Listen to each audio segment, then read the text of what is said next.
Have you ever met one of those people who just can't be stopped? It's like they're unstoppable. Yeah, I have. Me too. What's their mystique? Nothing stops these people. Don't stop. Welcome to Mission Unstoppable with Coach Frankie Picasso. You're about to meet some of the most amazing people. Stop.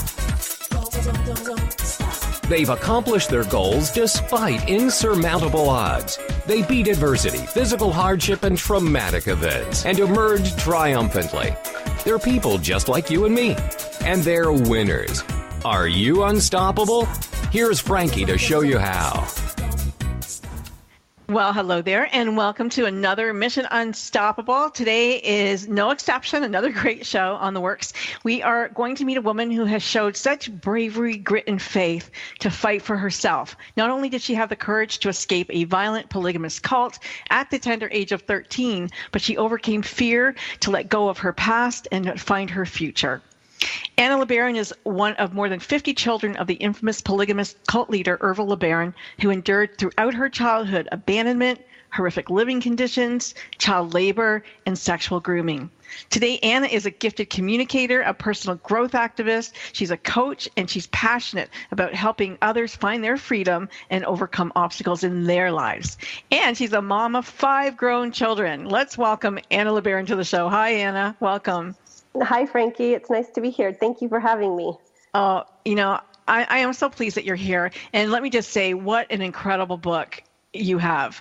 I think it comes out on the 21st officially, but it went out to people like myself, and it's just so well written and just so inspirational. I think so many people, whether they've been in a cult or not, are going to get a lot of help from reading your book. So, even issues with mothers and all kinds of things, it's all in there. So it's going to be perfect. People are going to really enjoy reading it. I know that.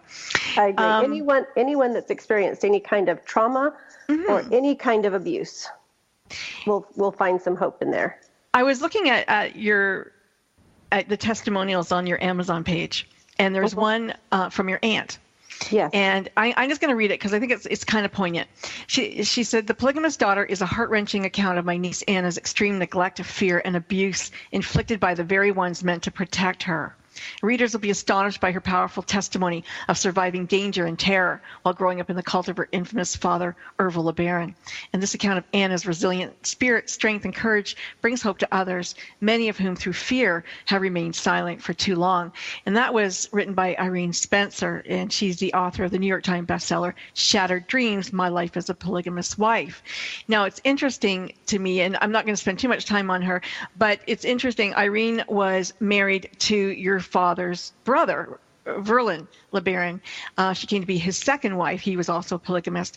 And when the government raided her, their polygamist village, I guess, in Arizona, the family fled to Mexico. And they lived in squalor and desolate conditions there. And so she understands well what you went through and what she went through to take her and her children to leave her situation. And I find it interesting that in both of your cases, both brothers went to Mexico. And I was interested to understand, how did he reach out to these Mexicans and bring them into the faith? I don't think he spoke Spanish, did he? My father was born in Mexico and spoke fluent Spanish. Oh, he did? Okay. Yes. So I was born in Mexico as well, in the colony that was founded by a great-great-grandfather. Okay. It was called Colonia LeBaron, which is the LeBaron colony in Spanish. And there are people still there that still live and colonize that place in Mexico, that little section of land. And so it was a polygamist village as well? It's a colony, and there's not a lot of people live still there that practice polygamy, but there are still some. So your grandfather was also polygamist? Yes, my family history goes back to Benjamin F. Johnson, who was a close confidant of Joseph Smith. Oh, wow. Wow. So I came from a long lineage of people that practiced polygamy. Right. Yes. Because of the teachings of Joseph Smith. I'm going to throw something out here. My husband was raised Mormon, and he today feels that, and he wasn't in a fundamentalist, just regular Right. old Mormon, but he felt that he had been lied to his entire life. He felt cheated by his faith in some ways because of how much he missed growing up. And I wonder how you might respond to that. I feel like it's important to differentiate between the fundamentalist teachings of Joseph Smith and the faith and practices that he taught people from the modern day LDS. Just because the modern day LDS church disavowed polygamy in 1890. Right. Yes. However, because of my dad's practices and him following the teachings, the original teachings of Joseph Smith, I do feel like I was robbed of a childhood of a normalcy and being able to be raised in a home with a father and a mother with some stability and roots. I was robbed. Yeah, you were robbed. So what do you you've written this book. It was I guess the time is right for you now to have this out in the world. What do you hope for your story? What do you hope for this book? I hope that by other people being able to read my story, that they will be able to find hope for any kind of traumatic experiences that they might have gone through as children or even teenagers or adults, and courage to kind of find the path for them for healing and wholeness and the aliveness that Christ died to give us. He said, not just life, but abundant life. And my experience growing up in that environment stifled my emotional expression. It caused me to have to shut down emotionally in order to just cope and survive. And so part of my healing process was learning how to express emotion in a healthy way, the full range of human emotion, including grief and joy, which had been stifled before. Well, let's tell folks a little bit about, what you did go through, because you were a young child and you moved frequently.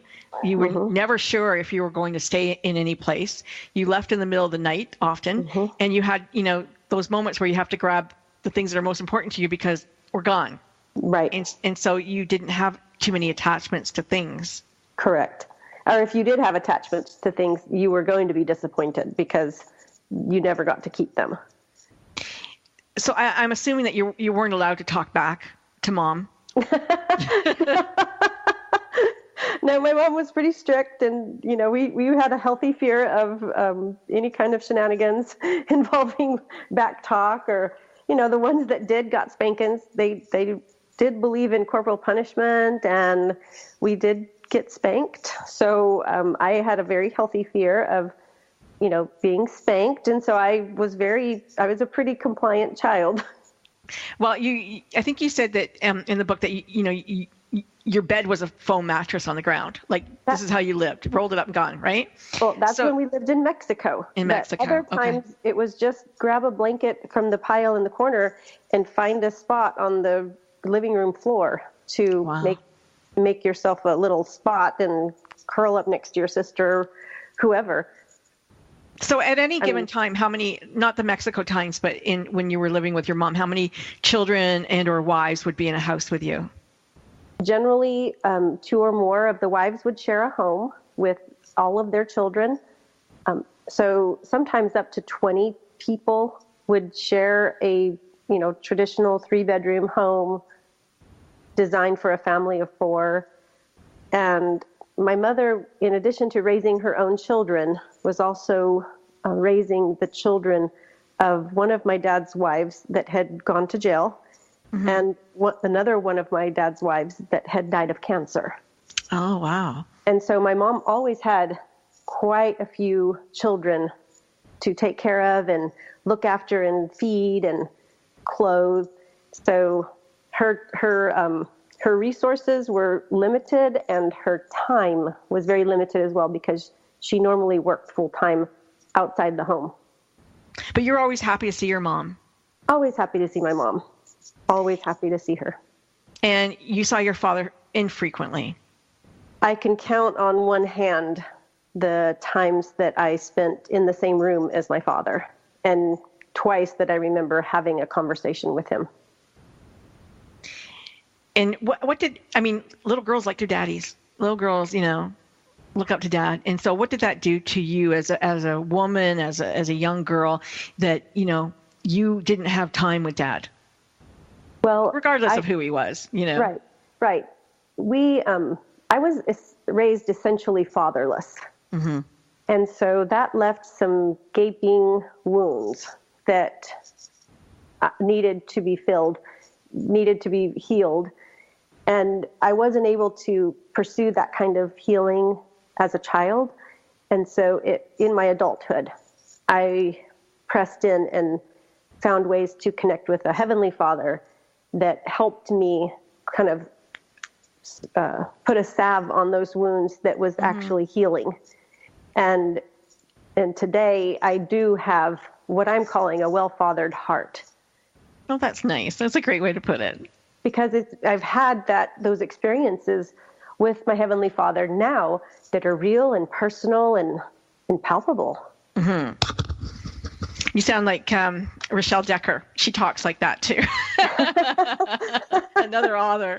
I don't know if you know Rochelle or not, but yeah, she's. I don't know her personally. So. Yes, that's interesting. So I just want folks to understand that your dad was pursued by the FBI.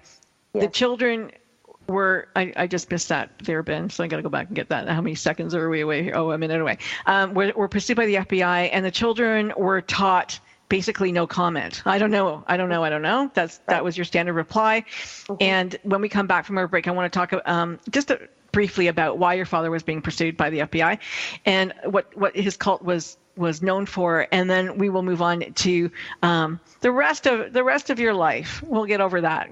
We'll move on to the rest of your life and how you came to be this amazing woman that you are today. Okay. So don't go anywhere. Good. Don't go anywhere. We will be back very soon with Anna LeBaron, who wrote The Polygamist's Daughter, a fantastic autobiography, really, of her life growing up through hardship and all kinds of horrific things to become an amazing woman today. Mission Unstoppable with Coach Frankie Picasso will continue right after these messages. Stop. The League of Women Voters reminds you that on Election Day, we are all equal. Please join your friends and neighbors by registering to vote and going to the polls November 8th. Visit www.vote411.org to find out who will be on your ballot and how the voting process works in your community. This election is about our future, and we all need to weigh in. Reaching out from the heartland of the United States with quality programming, this is TogiNet Radio.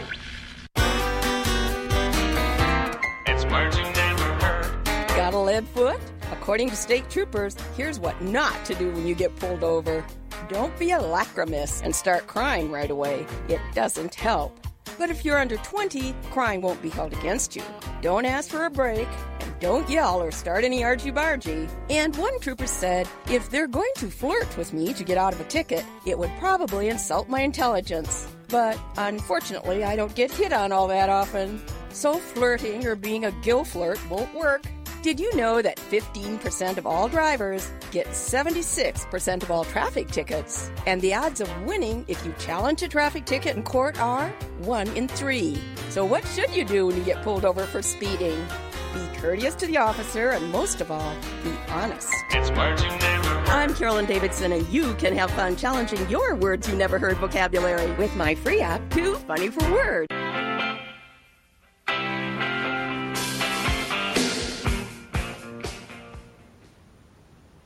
Okay, and we're back, and we are back with Anna LeBaron because she told me that I pronounced her name incorrectly, and as we know, our name is one of the most important things that we have, and it's always nice to be spoken about correctly. So Anna is with us today. Thank you.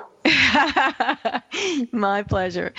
So Anna, when you were there came a time when your mom had to leave and you had to go to Mexico, and you stayed with another family without your mom being there for almost a year, I think. Is that correct? Yes, that is correct.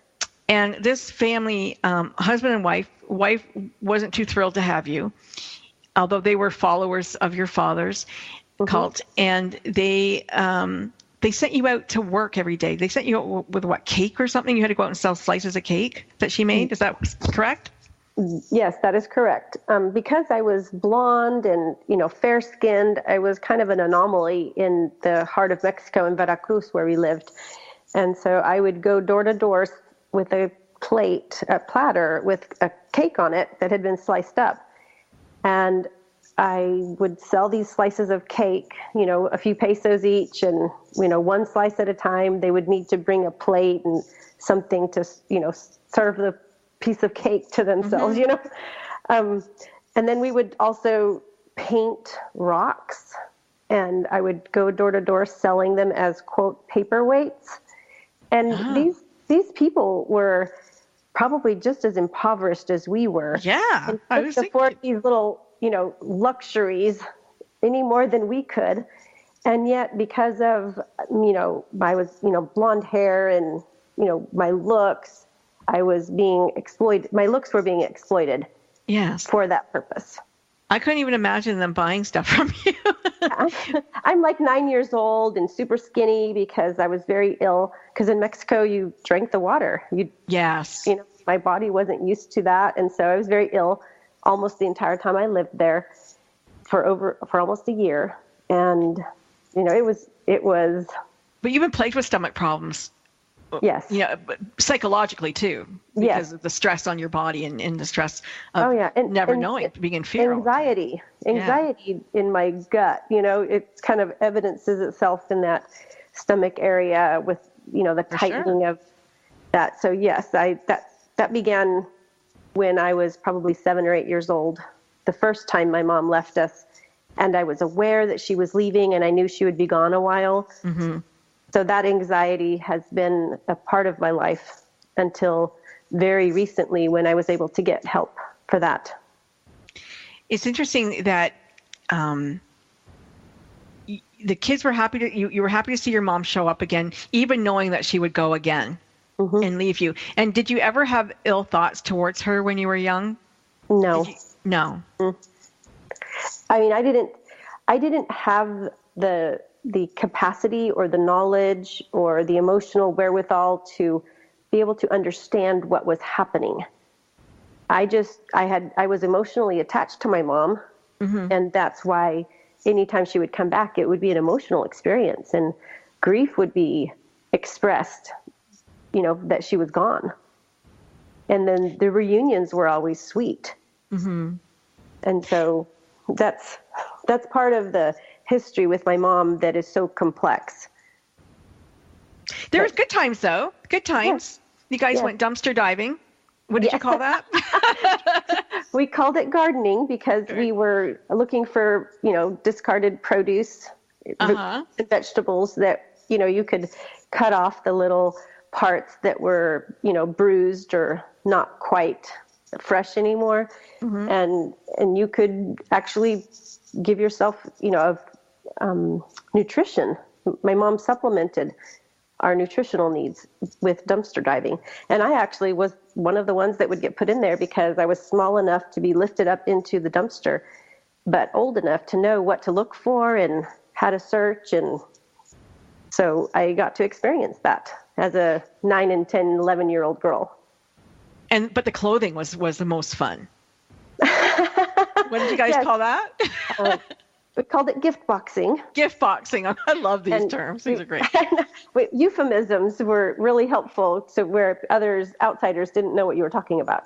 Right. So I would get put into the Goodwill box. Back in the day, late 70s when this was happening, they didn't have the types of containers that you can't reach in and grab stuff out. Well, I would get actually put inside of it. And I would hand the bags out and knew enough and was told to make sure and leave enough in there that I could step up on it to be able to climb back out. And God forbid somebody showed up, you knew that you had to stay there until Mom could come back and people had left the area. Right. Yeah. So was that scary or fun? It never happened. She never had to drive away. But I did know that it was a possibility, and I was, taught not to panic if it happened, and that they would come back, and that I wouldn't be left there, but we couldn't get caught taking from the Goodwill boxes.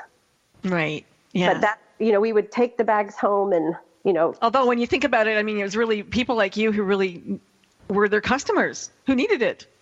But we couldn't even afford to shop inside the thrift store. Yes. Except on very rare occasions. And now, so you guys, your mom had a job. You often worked in like a factory or did kind of factory work but it was owned by your family, or our family traditionally did used appliances. Right. The men and the boys were taught how to repair them, and the girls and the women were taught how to clean them, and were put on the sales floor. If you were good at sales as a girl, you would be put on the sales floor. And so that's what I grew up doing, was working in a appliance warehouse, used appliances, scrubbing hard water off of washers with muriatic acid as a kid, Oh my goodness. I mean, it was, there was nothing about it that should have been a part of any child's experiences. Exactly. I mean, they did use you guys as slave labor. They really did. And there's an incident in the book over the summer where, you guys the kids were promised money, like real money, to work and work hard. Yeah. And that didn't come to fruition. Right. And this was a second, I guess, of your father. Your father was in jail at this point, but it was his second in command who was running the show and told you guys, and his family was, they had a nice home and they had nice clothes. Right. And did you think, why can't I have a nice home and nice clothes? Like, why didn't my father, who owned all of this stuff, we don't have anything? Yeah, we were taught to just keep our opinions and our thoughts about any of the injustices that we experienced to ourselves, and to not speak of them, to not talk about them, and to just forget about the fact that they existed and turn a blind eye to what we saw and experienced. And, it was, I will say that experience that left me with just a really bitter taste in my mouth about what happened that summer turned out to be the thing that caused me to want to leave the cult eventually. Right. And so that experience that was probably, as a kid, I mean, in hindsight, it's probably not the worst thing that could happen to somebody, to get promised some money and not have it come to fruition. Yeah. But as a kid, when I realized and recognized the complete injustice for other people's children being given the things that we were promised and us not receiving them, that turned out to be one of the things that drove me to want to run away.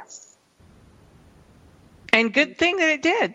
And good thing that it did. And so I can today be find that kind of perspective that allows me to be grateful that it was bad enough that I wanted to leave. If it had been any kind of pleasant, I might not have left. But what about the other children? Like when you were in bed, like did you chatter like, "Oh my God, that wasn't fair"? Or could you do it with each other, or just not to Mom? Or no, we just let it go. Just all let it go. You did not. You just couldn't. And you had a favorite sibling. Yes, my sister Celia, who I'm still close to today, and she helped me with every single chapter in that book to make sure that it had the right tone and the right perspective, and small details that I'd maybe forgotten. She helped me, include those. So she's in the book a lot because we shared a lot of experiences, and she's been a part of my life, especially as adults. We've shared each other's lives, and our children have grown up together, and she lives right here in the, DFW Metroplex. So Did your children know your story when they were younger? Did they know it growing up, or is this something that you shared recently with them? I shielded them from most of the horrific parts of it as they were growing, because no kid should have to carry that weight of, what I experienced. So I waited until they were teenagers. My oldest son was a teenager when we really just dove into the hard parts of it, because he wanted to do a story about his grandfather, Ervil, for his Spanish class in high school about the Day of the Dead. Yeah. And so that's when I really got into the nitty-gritty with him. And then after that, it became, easier as each of the kids were much older then to begin talking about this. But most of them weren't aware about some of the things that happened to me until they read the book, which 3 of them have read it. The other 2 are saying, We'll do that later, Mom, whatever. Wow. And what did the 3 who read it? What was their thoughts? There were a lot of surprise, and there was even some grief expressed about the things that I went through as a child and as a teenager. It's good that they can have empathy for you. Yeah. So that was just really touching for me. Yes, I can imagine. That they would have expressed those feelings and thoughts. Especially when you weren't able to at their age. Huh? Yeah. Yeah, so that's pretty poignant. Yes. I'm getting emotional just telling you about it. Well, we're going to go to commercial break, so it's very shortly, so you can recover. Okay. But I think it's great. Being able to express emotion is part of my healthy experience now. And so the fact that I can get all, teary-eyed just talking about this, it tells me that I'm healthy and whole and healed. There you go. There's a good perspective. So I like that. And it's true. It's so true. So that's pretty cool. We are speaking to Anna LeBaron. We will be back very shortly. So if you want to call us, feel free to do so at 903-787-5887. You can give us a call if you want, or you can just listen and hear this incredible life story. Don't stop listening. Mission Unstoppable with Coach Frankie Picasso will continue right after these messages. Stop. It's words you never heard.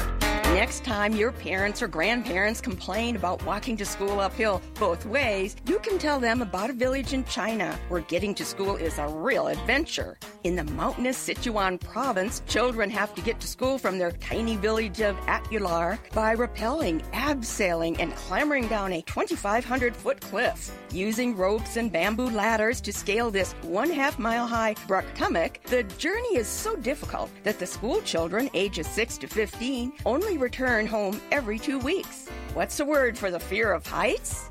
Hypsophobia. A new set of steel stairs is now being considered to help make the journey to school safer. By the way, a Bruktumuk is a hill so steep it hurts the stomach of anyone who tries to climb it. It's words you never heard. I'm Carolyn Davidson, and you can have fun challenging your words you never heard vocabulary with my free app, Too Funny for Word. It's the Fitness Minute with fitness expert Annette Hammond. Prevention Magazine claims potatoes have been given a bad rap among dieters. They say it's because people tend to consume them in the form of greasy French fries, chips, and buttery mashed potatoes.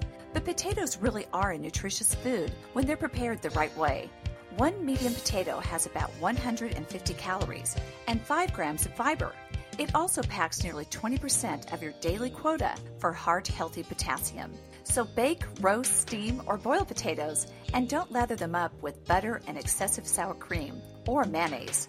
Skip the fried versions of potato chips and fries. For an even healthier version, choose sweet potatoes that are rich in vitamin A. Not only do they taste delicious, they can also help lower blood pressure naturally. I'm Annette Hammond. If you're a fan of Fitness Minute, like us on Facebook at Fitness Minute with Annette Hammond.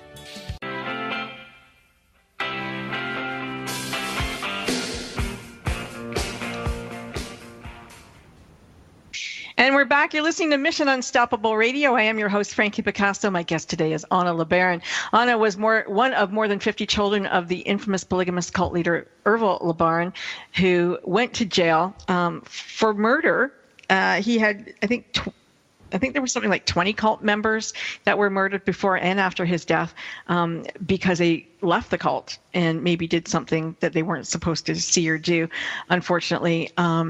But you know what? The sins of the father do not reflect on the daughter or the other children, and she is a lovely woman who, you know, in her own right, and had nothing to do with anything. So children are blameless always. Yeah. For sure. We were talking about how your children had read your book and how they empathized with your story. Not all of them, but the ones who had read it did. And you know, that was a beautiful thing that happened there. I wanted to ask you, though, about religion, because you came from a family who had, I hate to use the word, but really bastardized your religion. They took it to the nth degree and changed it so much that, you know, it wasn't recognizable at all anymore as a religion, really.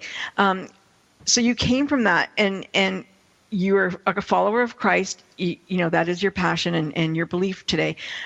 Is there a religion that goes with that? Well, I'm a Christian today, and I consider myself to be a student of the historical man Jesus.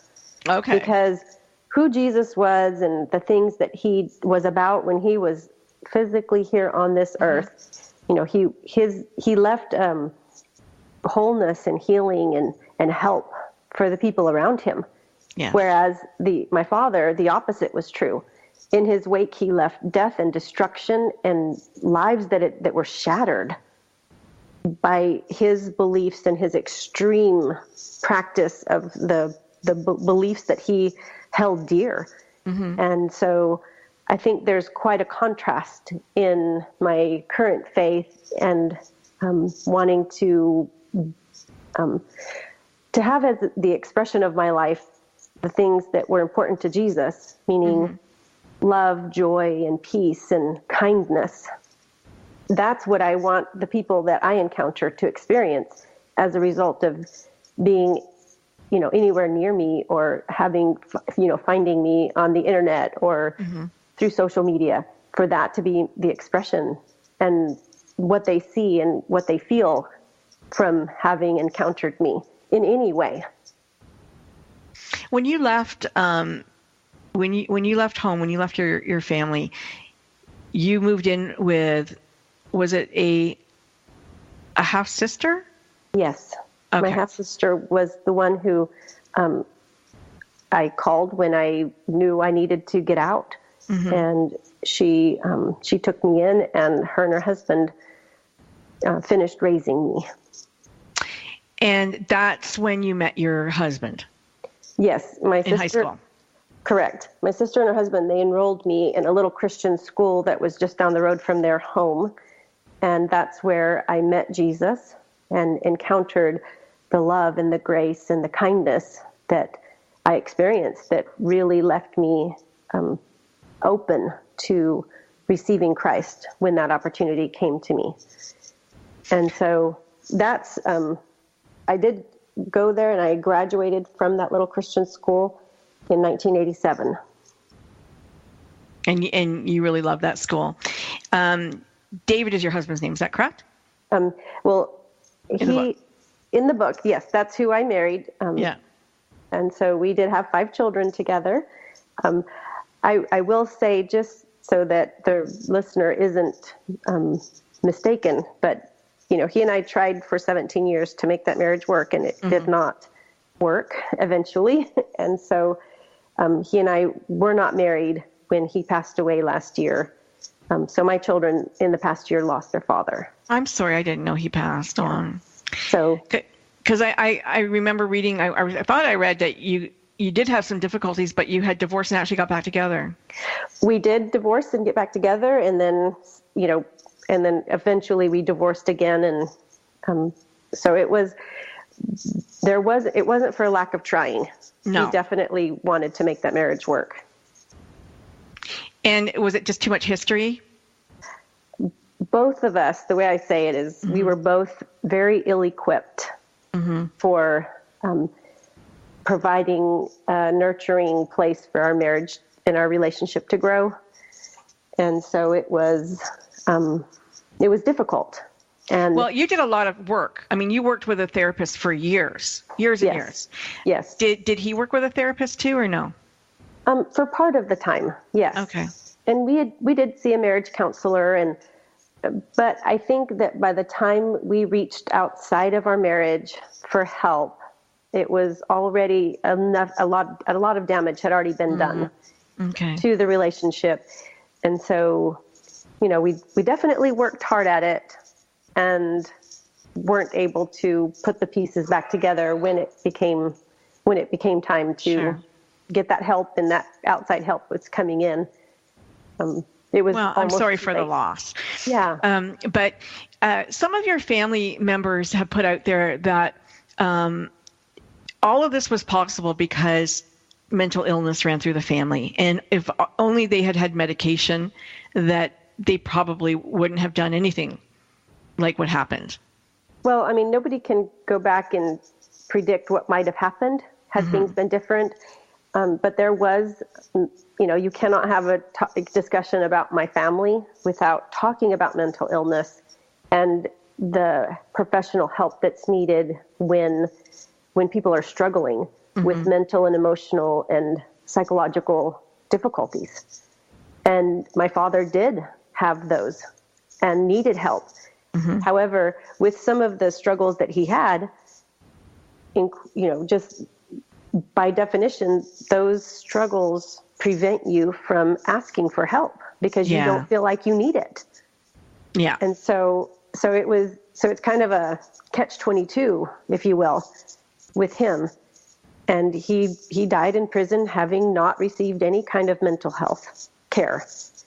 And so one of the things that has brought me to the place that I am now today is that I did get help for some of the struggles that I was having emotionally. And the counselor that I was working with talked with me about post-traumatic stress and anxiety and depression and those kinds of things that were affecting my life, and has helped me to get to the other side where those things aren't the controlling forces emotionally for me anymore.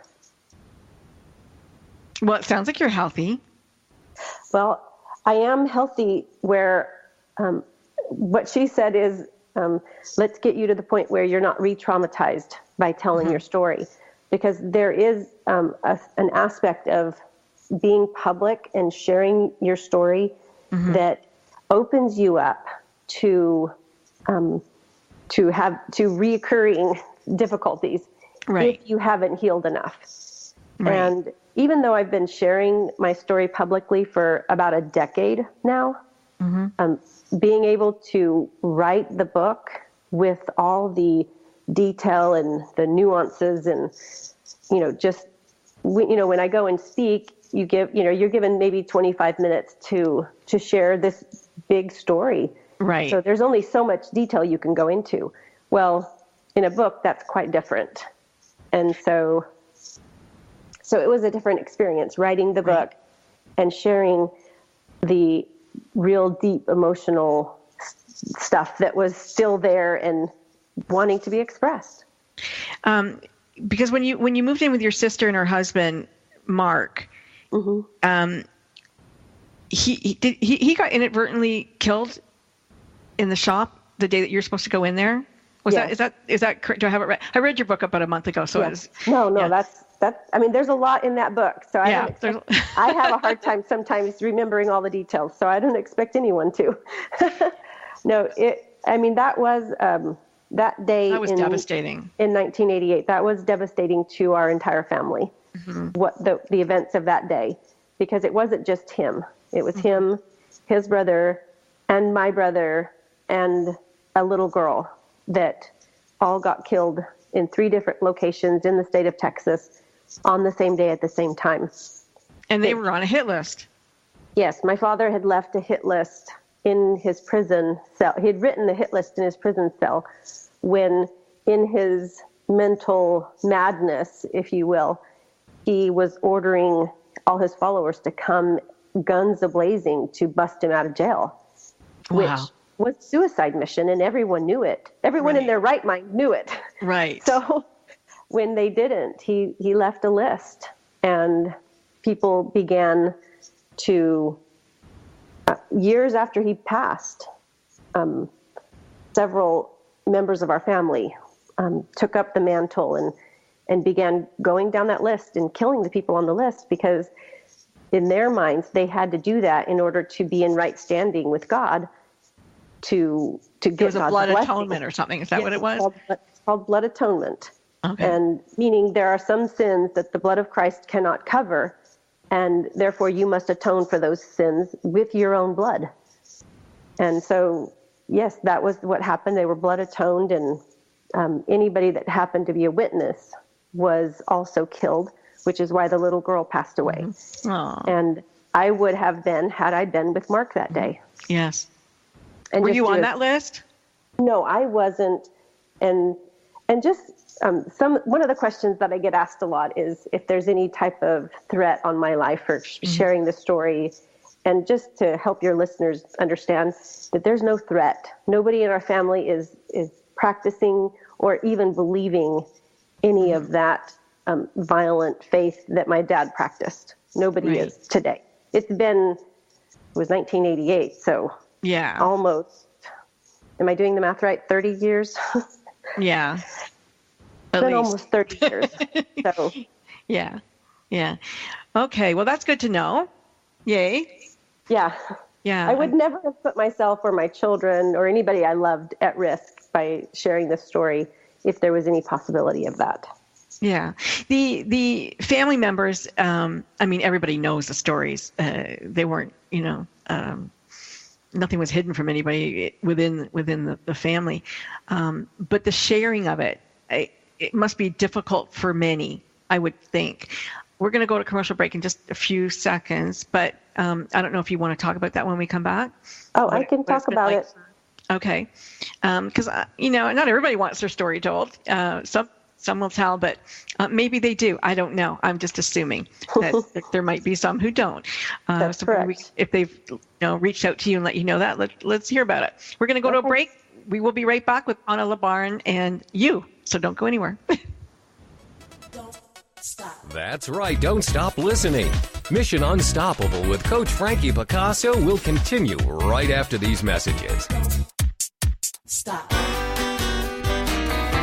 It's words you never heard. Did you know 1/3 of the population suffers from bad breath? Several years ago, a New York City doorman was actually suspended from work because people were complaining about his bad breath. Other words for foul-smelling breath are halitosis and ozostomia. So, what are common causes of ozostomia? Coffee is a problem because it's very acidic and bacteria reproduce faster in an acid environment. Candy and gum contain sugar, which is also a problem because sugar feeds the bacteria that cause bad breath. Alcohol is another culprit. What's another name for cheap wine?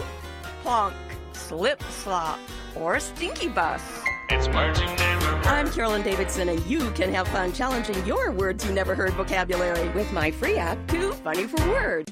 It's the Fitness Minute with fitness expert Annette Hammond. The holidays are known for being the most stressful time of the whole year.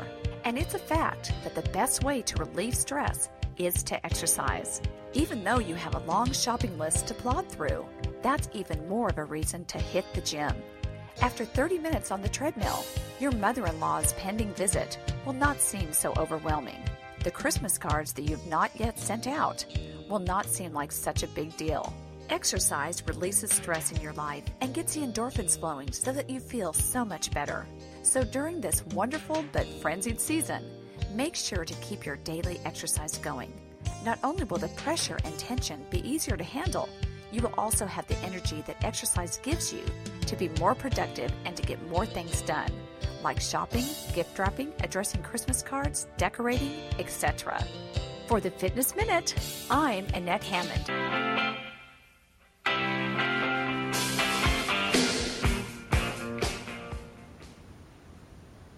And we're back. It's Mission Unstoppable, and we're here with Anna LeBaron and her wonderful story, her tale, The Polygamist Daughter. Her book is coming out March 21st for everyone else, and I'm sure you're going to want to run to the bookstores to get this.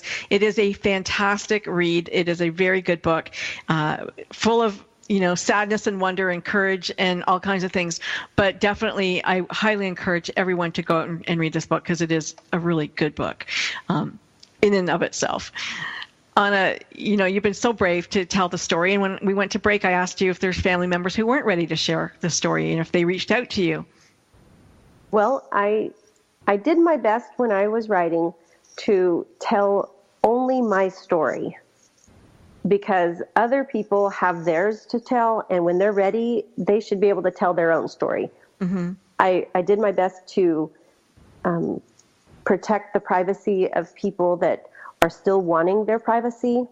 I've, changed names in the book, to help facilitate that for those who still want their privacy and being as respectful as I can of that. However, our family story has made national media a number of times. And, you just Google my father's name and you can read anything you want about my family. And so it's not like a national secret that I'm divulging here. But I did my best to tell my story so that others could tell theirs when they're ready to. There is a part in the book, near the end of the book, you go and you visit your father's grave. That was the third time you visit his grave. Mm-hmm. And what was different about the third time? Well, the first time was when we buried him, and I was probably 12 years old or 11. And I had natural emotion just being around people that were in grief, but I didn't have a connection with him to make my grief personal and real for me as far as grieving the death of a father.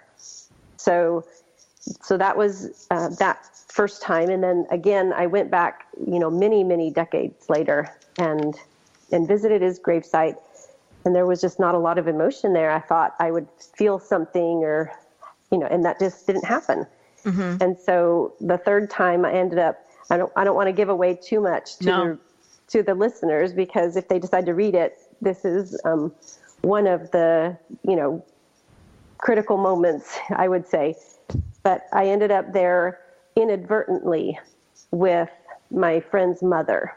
Mm-hmm. We can leave it there. Okay.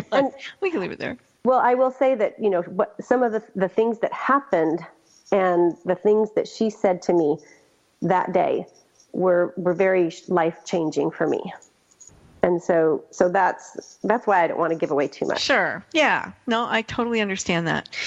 You totally transformed your life. I mean, you really did. That you did an incredible job, and that, I know how much work that took. Yes. Tell the people listening how much work that took. Well, I will say that I began my healing journey in 1995 when a friend of mine noticed a struggle that I was having after some events that occurred, and my reaction to them in response to them. She knew I needed help. So she offered to make me an appointment with a lay ministry counselor at her church. And then she offered to either drive me or babysit my kids. She facilitated this meeting with me and the lay ministry counselor. And upon, meeting with her and kind of sharing with her in a span of an hour as much as I could about my story, she very wisely referred me to a professional counselor. And that began my 5-year journey of healing with the help of a professional counselor. But it didn't stop there. I have been pursuing wholeness and healing through professional counseling, through lay ministry activities in church, through small groups, through parachurch organizations, like the Walk to Emmaus or Celebrate Recovery, those types of, I've just pressed in and availed myself of any kind of help I could get.